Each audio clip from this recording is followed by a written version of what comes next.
제가 가지고 있는 성경 922면에 있는 잠언 11장 17절 말씀 한 절만 함께 공독하도록 하겠습니다.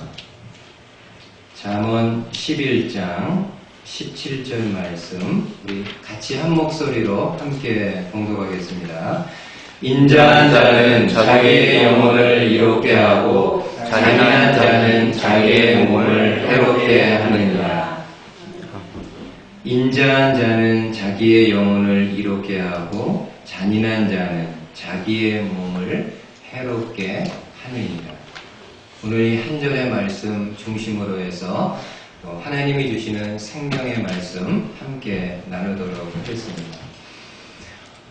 여러분, 우리가 살고 있는 이 시대는 해야 되는 일도 많고요, 개인적으로 하고 싶은 일도 많은 그런 세상입니다. 근데 문제는 그 일들을 다 하면서 살면 가장 좋겠지만은 현실적으로 불가능합니다. 왜냐하면은 우리에게 주어진 시간, 또 우리에게 주어진 능력에는 한계가 있기 때문입니다. 그러기에 우리가 보다 나은 삶을 살기 위해서는 그 많은 일들 중에서 가장 중요하고 가장 의미 있는 일들을 택해서 우선적으로 해야 될 필요가 있습니다. 그렇다면은 이러한 삶의 우선순위를 정하게 될 때 어떤 기준을 가지고 우선순위를 정하면 될까요? 이 많은 일들 중에서 우선적으로 해야 될 일들을 택할 때 과연 어떤 기준을 가지고 우선순위 정할 수 있을까요? 여러분, 기본적으로 우리가 하려는 일들이요, 이 세 가지 조건을 만족시키는 일이라고 한다면은 정말 우선적으로 해야 되는 가치 있는 일이라고 생각합니다. 어떤 조건인가요? 첫 번째는 내가 하려는 일이 다른 사람을 잘 되게 하는 일. 그리고 두 번째로 또 그 일을 통해서 내가 복을 받고. 그리고 세 번째로 그 일이 하나님의 영광을 드러내는 일이라고 한다면은 정말 우선적으로 저와 여러분들이 할 수 있는 그런 일들입니다.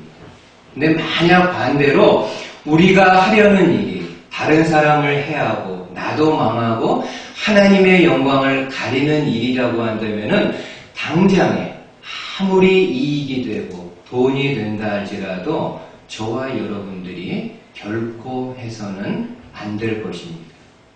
오늘은 여러분들과 함께 어떤 일이 남도 잘 되고 나도 잘 되고 또 하나님의 영광을 드러낼 수 있는 일인가를 하나님의 말씀을 통해서 함께 생각해보는 시간이 되었으면 합니다.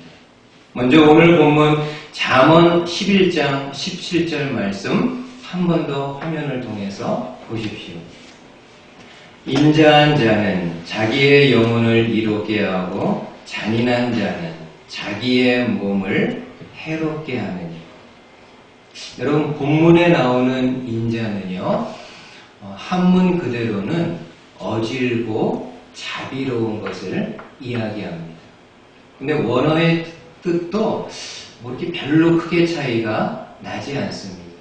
인자하다라는 히브리 말은 헤세드로 되어 있는데 그 원어의 뜻은 친절하다, 자상하다, 사랑을 베풀다, 이런 좀 여러 가지 중의적인 의미를 담고 있습니다. 그래서 영어 성경에서 인자한 사람이라고 번역할 때 kindman, 친절한 사람이라고 번역을 했습니다. 근데 여러분, 여기서 인자하다라는 것은 누구에게 인자한 것을 말하나요? 기본적으로 다른 사람에게 인자하고 친절한 것을 이야기합니다. 어떻게요? 얼굴 표정을 통해서. 그렇죠? 어린 아이들은 모를 수 있지만은 어른인 저와 여러분들은요, 상대방의 얼굴만 딱 봐도 저 사람이 나에게 호의적인지, 저 사람이 나에게 친절한 마음을 가지고 있는지 않는지를 금방 우리가 알 수 있습니다. 이 얼굴에 본의 아니게 다 드러나게 되어 있습니다. 그래서 이 얼굴을 통해서 혹은 우리의 몸짓을 통해서 다른 사람을 친절하게 대할 수 있습니다. 그리고 가장 많은 경우는 저와 여러분들이 사람들과의 관계 속에서 가장 많이 하는 것이 말인데, 이 말을 통해서 특별히 친절한 말들을 통해서 다른 사람을 대할 수 있습니다. 저와 여러분들이 다른 사람을 친절하게 대할 때 그 친절을 받는 사람은요, 이 마음속에 기쁨이 있고 또 즐거움이 있고 때로는 위로까지도 받을 수 있습니다. 근데 이러한 인자한 모습, 친절한 모습은 다른 사람뿐만이 아니라요, 누구에게도 유익이 된다고 말씀합니다.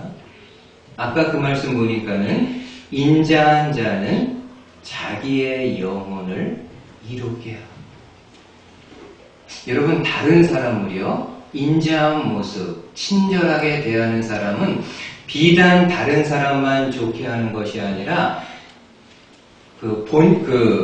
본질적으로요, 정작 본인에게도 복이 되는데 특별히 내 영혼을 이롭게 한다라고 말씀을 합니다.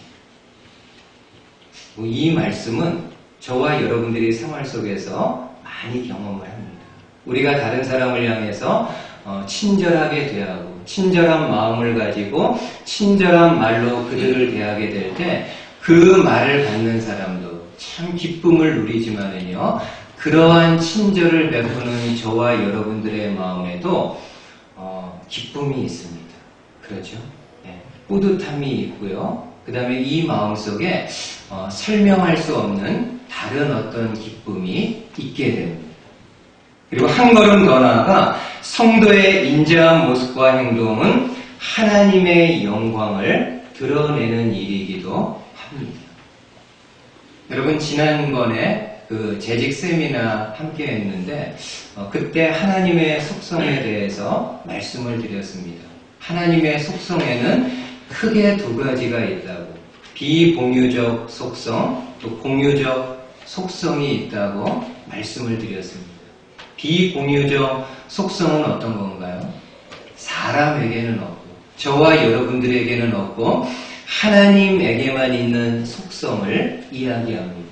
예를 들면은요, 영원한 것, 그리고 변하지 않는 것, 이러한 속성들은 하나님에게만 있는 겁니다. 저와 여러분들에게 영원한 것, 변하지 않는 것, 그런 거는 없습니다. 오직 하나님에게만 있는 속성입니다.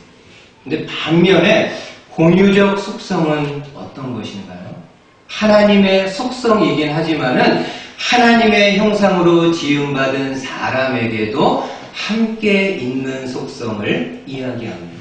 가장 대표적인 공유적 속성은 바로 헤세드입니다.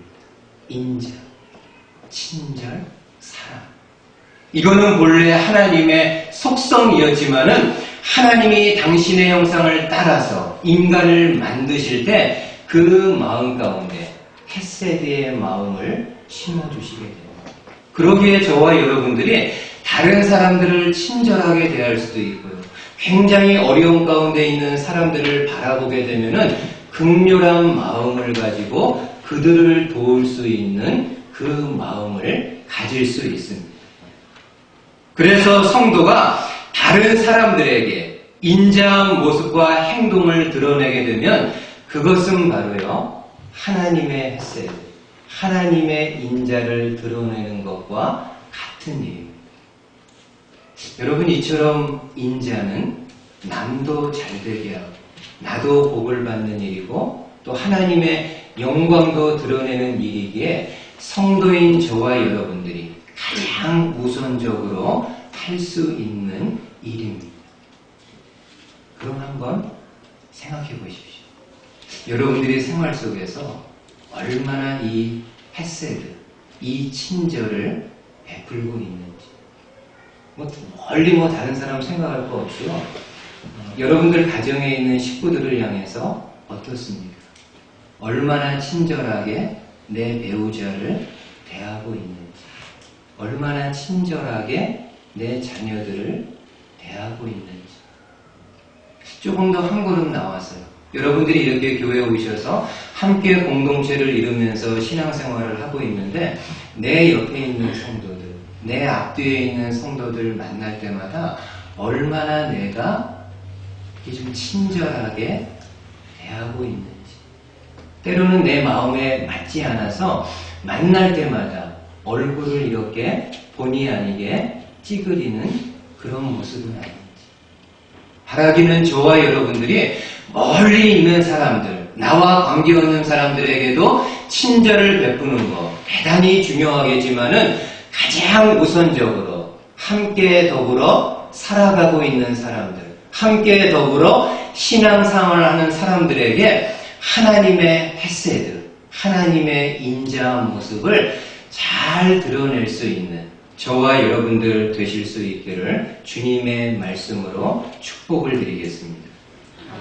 두 번째로 같은 잠언 11장 24절에 보면은요 이런 말씀이 있습니다. 한번 보십시오. 24, 25절인데 흩어 구제하여도 더욱 구하게 되는 일이 있나니 과도히 아껴도 가난하게 될 뿐이니라. 구제를 좋아하는 자는 풍족하여질 것이요 남을 윤택하게 하는 자는 자기도 윤택하여지리라. 여러분, 구제는요 어떤 건가요? 쉽게 다른 사람을 돕는 거 이야기합니다. 특별히 연약하고 가난한 사람들을 도와서 그들의 삶을 좀 더 윤택하게 만들어주는 그러한 일입니다. 저와 여러분들이 돈이 많든 관계없이 하나님이 주신 물질을 가지고 나보다 연약한 사람, 나보다 가난한 사람을 가난한 사람에게 물질을 나누면서 다른 그 사람을 도와주게 될 때 도움을 받는 사람은요 큰 위로와 힘과 용기를 얻게 됩니다. 비록 그 액수가 많지 않고 그 정성이 작은 정성처럼 보인다 할지라도 다른 누군가로부터 내가 이렇게 도움을 받게 될 때 많은 용기와 또 위로까지도 받게 됩니다. 근데 성도 여러분, 받는 사람만, 도움을 받는 사람만 그렇게 좋은가요? 그렇지 않습니다. 25절을 보면은 구제를 좋아하는 자는 풍족하여질 것이요 남을 윤택하게 하는 자는 자기도 윤택하여지리라. 저와 여러분들이 다른 사람을 도와주게 될 때 하나님이 우리의 삶을 축복해 주신다라고 말씀해 주십니다. 축복해 주실 때 물질을 통해서 보다 많은 물질을 주실 수도 있고 아니면 물질이 아닌 이 마음을 부요하게 하나님이 만들어 주실 수 있음을 말씀해 줍니다. 이처럼 다른 사람을 돕는 일은 다른 사람에게도 복이 되고 또 나에게도 복이 되는 그런 귀한 일입니다. 한 걸음 더 나아가서요. 저와 여러분들이 다른 사람을 돕는 일은 하나님의 영광을 드러내는 일이기도 합니다. 여러분, 잠언의 이 말씀 한번 보십시오. 잠언 14장 31절에 보면은 한번 잘 보십시오. 가난한 사람을 학대하는 자는 그를 지으신 이를 멸시하는 자요 궁핍한 사람을 불쌍히 여기는 자는 주를 공경하는 자는 가난한 사람을 학대하는 자는 그를 지으신 이를 멸시하는 것. 여러분, 세상 관점으로 볼 때 가난한 사람은 어떻습니까? 아무런 배경도 없죠. 액도 없죠. 돈도 없는 그런 사람입니다. 이 세상에서 어느 누구에게도 비빌 언덕이 없고 어느 누구에게도 기댈 언덕이 없는 그런 사람입니다. 정말 불행해 보이는 그런 사람입니다. 그러나 성경은 가난한 사람 뒤에는 그를 든든히 붙잡아주는 배경이 있다고 말씀하는데 그 배경은 바로 하나님이시라고 말씀합니다. 내가 비록 이 땅에서 가난하게 살지만은 그리스도 예수를, 하나님을 전심으로 믿고 전심으로 사랑하면서 살아가게 되면은 비록 가난해서 세상의 그 어떤 누구도 든든한 배경이 되어주지 못하지만 하나님은 그의 배경이 되어주신다라고 말씀을 합니다. 이 사실을 알고 있었던 지혜자는 이야기하기를 그래서 가난한 사람을 학대하는 자는 그 가난한 사람만을 학대하는 것이 아니라 그 사람 뒤에 있는 하나님을 멸시하는 것이라고 경고해주고 있습니다. 혹시 우리 성도님들 가운데 이런 마음 가지고 계신 분 있으십니까? 나는 가난해서 아무도 나를 지지해주는 사람 없다. 아무도 나를 도와주는 사람 없다. 아무도 나에게 관심을 가져주는 사람 없다. 설령 여러분 그렇다 할지라도요. 여러분들 마음 중심에 하나님을 향한 믿음과 하나님을 향한 순전한 사랑이 있다고 한다면은 이 세상 어느 누구도 여러분의 배경이 되어주지 못한다 할지라도 모든 것 되시고 만왕의 왕 되시는 하나님이 여러분의 배경이 되십니다.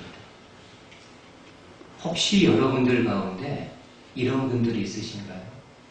나보다 연약해 보이는 사람, 나보다 없어 보이는 사람, 나보다 배우지 못한 사람들을 보게 될 때 겉으로는 내색하지 않더라도 이 속마음으로 무시하고 멸시하고 낮게, 나보다 낮게 여기는 그런 마음을 가지고 계신가요?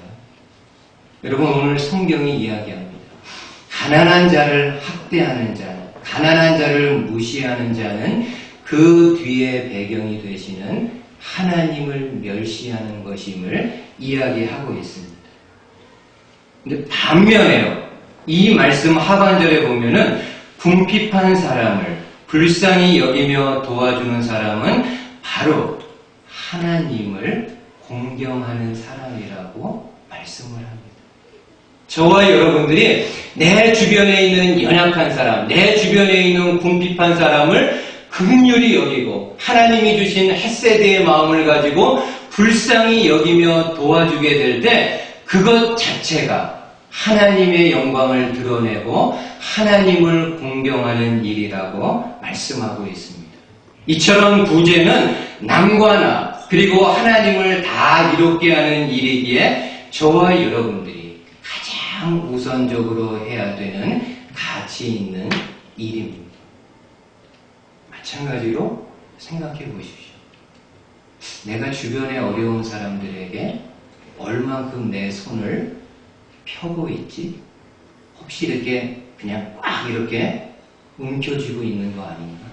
내가 이거 어떻게 번 돈인데, 내가 어떻게 이 자리에 올라왔는데 하며 이 두 손을 그냥 꽉 이렇게 쥐고 있는 것은 아닌지.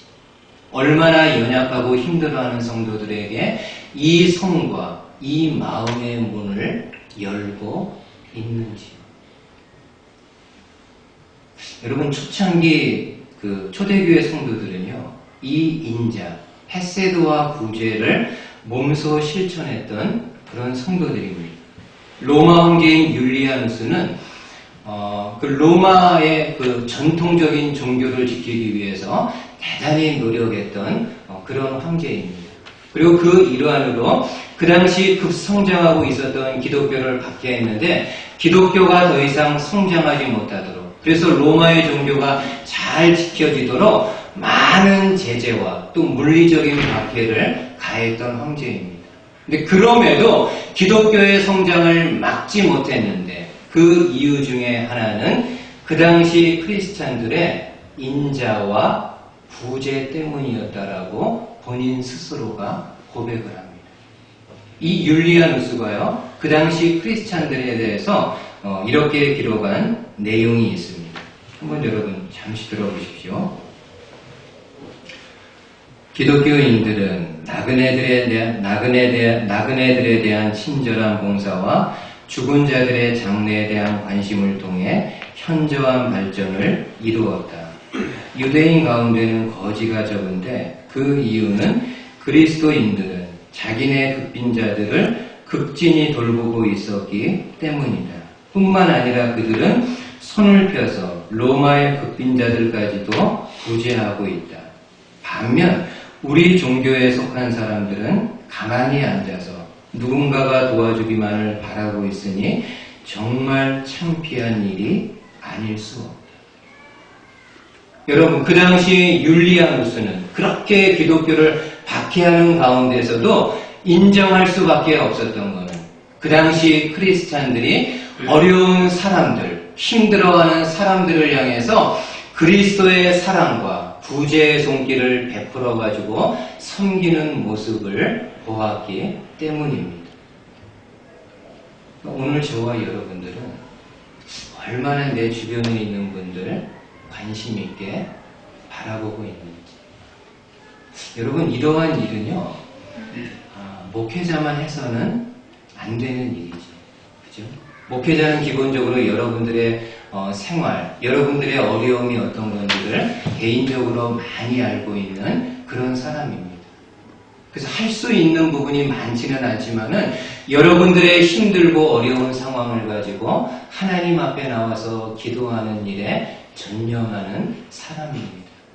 저만 여러분들의 어려운 상황을 알아야 될까요? 그렇지 않죠. 여러분들 서로가 서로 간에 힘들고 어려운 문제들이 있을 때 함께 나누면서 내 주변에 어떤 사람이 몸과 마음으로 힘들어하게 될 때 내가 그를 위해서 할 수 있는 부분, 내가 그를 위해서 도울 수 있는 부분이 무엇인가를 바라보면서 함께 나아가게 될 때 정말 그 공동체가요, 공동체 될 수 있습니다. 근데 우리가 말로는 공동체라고 하면서 내 주변의 사람이 어떤 어려움이 있는지, 어떤 상황에 처해 있는지 전혀 관심 없이 그냥 먼 산 이렇게 바라보듯이 바라보면서 신앙생활 한다고 한다면은 말이 공동체지 그게 무슨 공동체이겠습니까? 바라기는 저와 여러분들이 마음의 문을요 조금 더 열어주시고 여러분들의 믿음의 눈을 조금 더 열어주셔서 나와 함께 신앙생활 하는 사람들 중에 어렵고 힘들어하는 사람이 없는가를 살펴보면서 부족하지만은 나도 연약하지만은 내가 그에게 할 수 있는 최선의 노력이 무엇인가를 고민하면서 이 하나님의 헤세드, 이 하나님의 돕는 손길을 함께 나누며 살아갈 수 있는 저와 여러분들 되실 수 있기를 주님의 말씀으로 축복을 드리겠습니다. 마지막 세 번째, 정말 중요한 일이 있습니다. 이 일 또한 다른 사람을 복되게 하는 일이고 나도 복된 일이고 하나님이 너무나도 기뻐하시는 일입니다. 어떤 일일까요? 그것은 바로 복음을 전하는 일입니다. 여러분, 이 복음을 전하는 일은 다른 사람을 복되게 하는 일이고 복음을 전하는 나도 복된 사람이 되게 하는 것이고 우리가 복음을 전할 때 하나님이 너무나도 기뻐하시는 그런 일입니다. 여러분, 복음이 어떤 건가요? 말 그대로 복된 소식입니다. 어떤 복된 소식입니까? 돈을 많이 벌 수 있는 방법을 가르쳐주는 소식? 100세까지 건강하게 살 수 있는 방법을 가르쳐주는 소식? 이 사회에서 성공할 수 있는 방법을 가르쳐주는 소식? 그런 것이 아닙니다. 성경이 말씀하는 복음은 예수 그리스도를 믿을 때 하나님이 주시는 영원한 생명이 있다라는 그러한 소식입니다. 저와 여러분들이 믿지 않는 다른 누군가에게 이 복음의 말씀을 전하고 그 사람이 이 복음을 영접하게 되면요, 정말 그 사람은 복 있는 사람이 됩니다. 지금 이 시간까지 살아가면서 이 세상에서 많은 복된 것을 받고 누리며 살았지만은 예수 그리스도를 영접하고 예수 그리스도를 믿는다고 한다면은 그것처럼 복되고 영광스러운 일이 없습니다. 근데 여러분, 복음을 받는 사람, 복음을 영접한 사람만 좋은 일인가요? 아니요. 복음을 전하는 사람도 너무나도 귀하게 여김을 받습니다. 여러분, 다니엘서에 보게 되면은 이런 말씀이 있습니다. 화면에는 없지만 한번 여러분 들어보십시오. 다니엘서 12장에 보면은 많은 사람을 옳은 대로 돌아오게 한 자는 별과 같이 영원토록 빛날다. 많은 사람을 옳은 대로 돌아오게 한 사람은 하늘의 별과 같이 영원토록 빛날 것이라고 말씀을 합니다. 여러분, 예수님을 알지 못하고 믿지 못하는 사람에게 이 복음을 전해서 그러하여금 예수님을 알게 하고 예수님을 믿는 자리로 인도한다라는 것은 그것만큼 옳은 일이 어디 있겠습니까? 그러한 사람은 하나님이 하늘의 별과 같이 영원토록 빛나게 해 주실 것이라고 말씀을 합니다. 이처럼 복음을 전하는 일은 복음을 받는 사람들도 너무나도 복된 일이고 복음을 전하는 사람에게도 너무나도 귀하게 여김을 받는 일입니다. 한 걸음 더 나아가서요. 우리가 복음을 전하고요. 그 상대방이 이 복음을 받게 되면은 누가 제일 좋아하는가 하면은 하나님이요. 하나님이 너무너무 좋아하십니다. 예수님은 이 하나님의 마음을 어떻게 이야기했는가 하면은 누가복음 15장에서 잃어버린 한 마리 양을 되찾은 비유를 통해서 그 비유 맨 마지막에다가요. 이렇게 하나님의 마음을 기록하고 있습니다. 한번 마지막으로 들어보세요. 누가복음 15장 7절. 내가 너희에게 이르노니 이와 같이 죄인 한 사람이 회개하면 하늘에서는 회개할 것 없는 의인 99으로 말미암아 기뻐하는 것보다 더하리라. 내가 너희에게 이르노니 이와 같이 죄인 한 사람이 회개하고 하나님께 돌아오면 하늘에서는 회개할 것 없는 의인 99으로 말미암아 기뻐하는 것보다 더하리라. 저와 여러분들이 누군가에게 복음을 전합니다. 근데 그 복음을 받은 사람 중에서 다 돌아오면 좋겠지만은 한 영혼이라도 그 복음을 받아서 하나님께 돌아오게 될 때 하늘에서는요 잔치가 열린다라고 말씀합니다.